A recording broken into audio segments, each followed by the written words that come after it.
A questão da humilhação, de tudo, isso ninguém quer passar por isso. Mas quantos anos que você passou por isso tudo? Foi 10 anos de idade. De 9 a mais ou menos aos 12 anos de idade. De 9 aos 12 anos. Mais ou menos.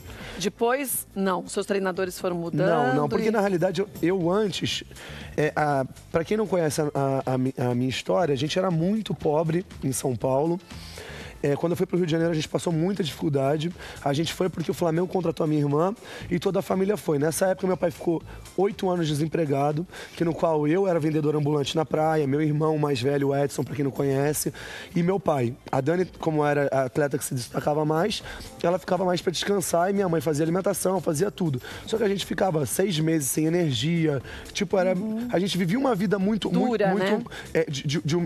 Dura. Imagina como é que eu iria falar para os meus pais que isso estava acontecendo comigo no ginásio, por exemplo. Verdade. Eu não tinha coragem. Meus pais já estavam sofrendo. Eles estavam se doando mais do que podiam, claro, né? não podia dar mais, na realidade, um desgosto para os meus pais.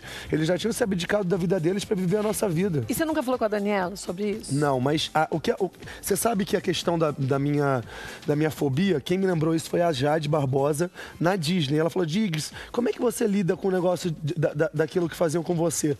Quando aconteceu isso, eu tive um ataque de pânico dentro do brinquedo logo depois. É como se estourasse aquele negócio. Não sei explicar. E depois disso foi uma bola de neve. E aí, de uns 3 meses atrás, eu comecei a fazer tratamento, tomar remédio, pra voltar, fazer. Eu não conseguia mais entrar em programa de auditório, porque não tinha uma janela, eu me sentia preso, aquilo me dava desespero.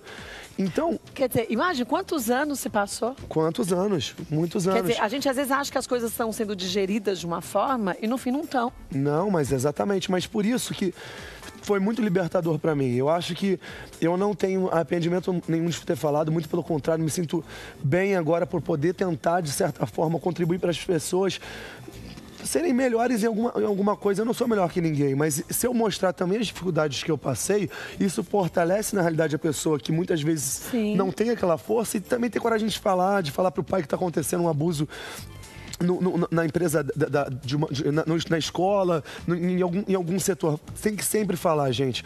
A gente só vai ser escutado a partir do momento que a gente falar. Mas, ao mesmo tempo, a gente pensa no seguinte, quantas são as crianças que tentam falar para os pais algumas vezes? Muitas vezes os pais não acreditam. Não acreditam. Porque é muito mais fácil, na realidade, não acreditar. Porque você acha que a criança, ela está imaginando, mas, olha, está mentindo. É comprovado, né? que 95% das crianças que falam é verdade. Só 5% que está mentindo. É muito difícil uma criança estar mentindo. Então, para os pais que estão escutando o programa, saibam que quando seu filho tem a possibilidade de falar isso e fala para você, dá atenção, porque ninguém faz uma brincadeira de tamanha crueldade como essa. E eu acho que é muito arriscado quando a gente diz, uma criança fala isso porque mente. Não, eu não... Porque para a criança falar, para ela conseguir falar algo tão sério como esse, quanto tempo ela ficou pensando e meio que treinando, né? Imaginando como chegar para o pai e para a mãe falar um negócio desse. Porque normalmente isso quem diz são os psiquiatras que cuidam de crianças que foram abusadas sexualmente ou abusadas não só com o sexo, mas com o psicológico também, que essa criança, ela começa a se achar culpada e aí ela começa a não pensar em falar pro outro, porque na verdade, se você abusou de mim foi porque eu, de alguma forma, eu fiz com que você achasse que eu tava afim. Isso é terrível. Faz acreditar isso. Por isso que os pais muitas vezes não acreditam. O abusador faz a criança acreditar. Porque o abusador vem e trata o seu filho muito bem na sua frente. É um psicopata. Eu acho, quer dizer, eu não sou psiquiatra, mas para mim é um traço de desvio de caráter severo. Eu posso apostar que todos esses que te abusaram de uma certa forma ao longo da carreira toda, quando chegavam perto dos seus pais, tratava super bem, era super fofo, carinhoso, não é? Isso é um assunto que é bastante delicado, que está sendo exposto bastante, mas é exatamente isso. Eu acho que são sedutores.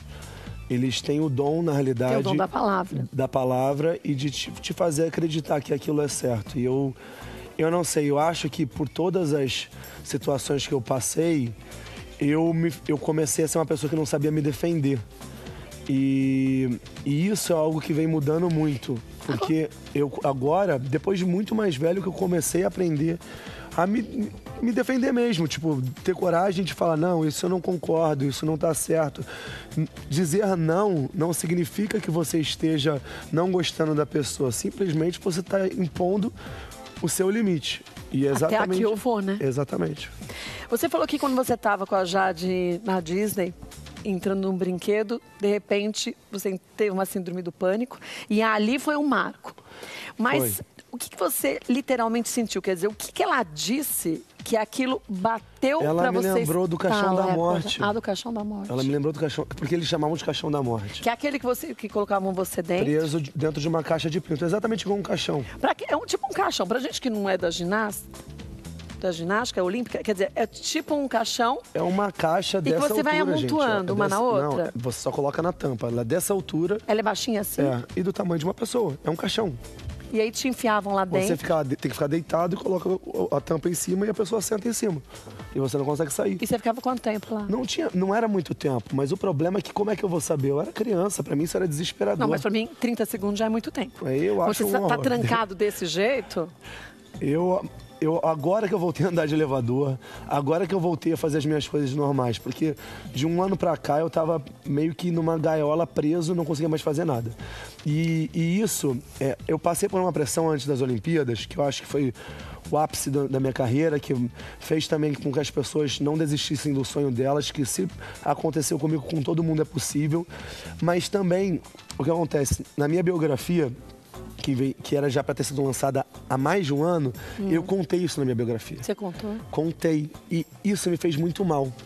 E eu fiquei só enrolando a minha biografia. Porque eu falei, gente, as pessoas vão saber disso, meu Como Deus, que o que as eu vou pessoas fazer? vão encarar isso? E foi muito difícil eu ter coragem de falar. Depois que eu tive coragem de falar, eu falei assim, graças a Deus. Tô aliviado que isso saiu de mim. Agora,